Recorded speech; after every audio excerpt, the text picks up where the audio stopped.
ഇന്നത്തെ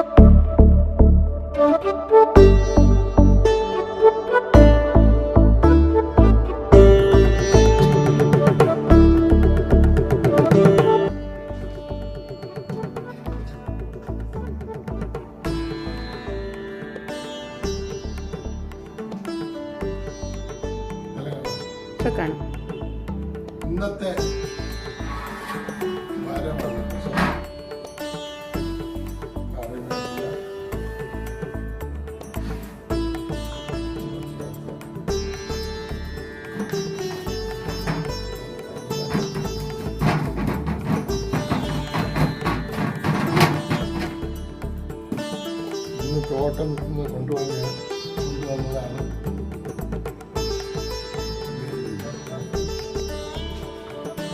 ഇന്ന് എൻ്റെ തോട്ടത്തിൽ നിന്ന് കൊണ്ടുവന്നതാണ്. മുന്തിരിങ്ങയൊക്കെ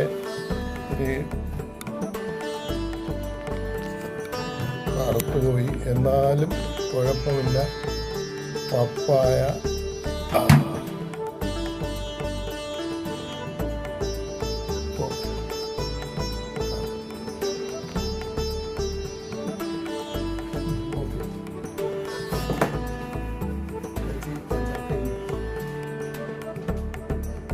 സ്വന്തമായിട്ട് നട്ട് വളർത്തിയ ആ സസ്യങ്ങളിൽ നിന്നും ഇങ്ങനെ കായ്ഫലം കിട്ടുമ്പോൾ നമുക്ക് വലിയ സന്തോഷമാണ്. ആ സന്തോഷത്തിലാണ് ഇതൊക്കെ കാണിക്കുന്നതും ഒക്കെ ചെയ്യുന്നതും.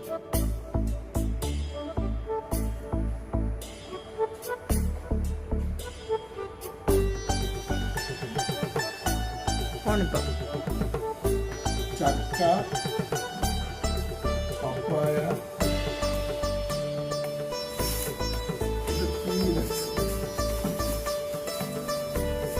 പീനട്സ് എന്ന് പറയുന്നത് ഇത് വറുത്ത് കഴിക്കാമെന്ന് പറയുന്നത്.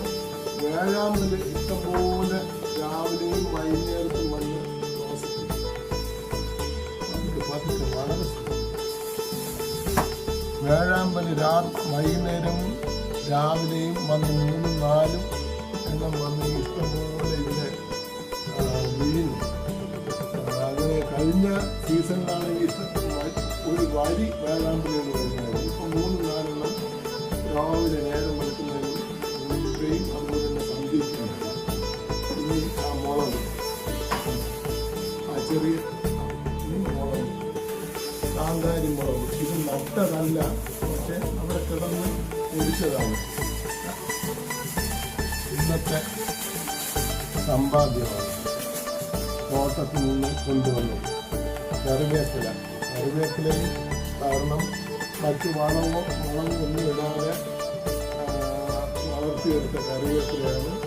മുളക് നട്ടതല്ല, അത് കക്ഷി ഉണ്ടെന്ന് കൊണ്ടിട്ട്. ഇത് പീനട്സ്, ഇതിൻ്റെ ഉപയോഗം എന്തൊക്കെയാണെന്നുള്ളത് ഇന്നും പിടികിട്ടിയിട്ടില്ല. ചക്ക, ഈ വഴുതനയും വെണ്ടയ്ക്കയൊക്കെ 1-2 ഉള്ളുവെങ്കിലും ആ കിട്ടുന്ന സന്തോഷം ചില്ലറയൊന്നുമല്ല. ഇനി ചെറിയ കൊലയുമുണ്ട്. കാരണം ഈ റബ്ബറിൻ്റെ ഇടയിൽ നിന്നതാണ് ഈ വാഴ. അതായത് റബ്ബറിൻ്റെ തണലൊക്കെ വന്നപ്പോൾ കൊലയുടെ സൈസും വാഴയുടെ സൈസും ഒക്കെ ചെറുതായിട്ടുണ്ട്. എന്നാലും എല്ലാം കൂടെ നമുക്ക് പല കറികളും വെക്കാനുള്ള സാധനം നമ്മൾ സ്വന്തമായിട്ട് തന്നെ നട്ട് വളർത്തിയെടുത്തതിൻ്റെ സന്തോഷമാണ്. ഈ തേങ്ങയും കൂടെ ഉണ്ട്.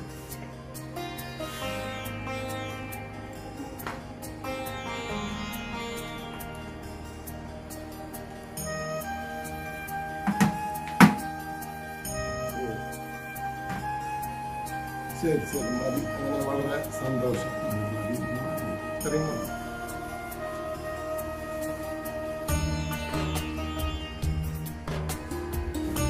ഇന്നത്തെ വിളവെടുപ്പാണ്. അപ്പോൾ ഇത്രയും സമയത്ത് വരുന്നത് ഞാൻ കാത്തു നിന്നു.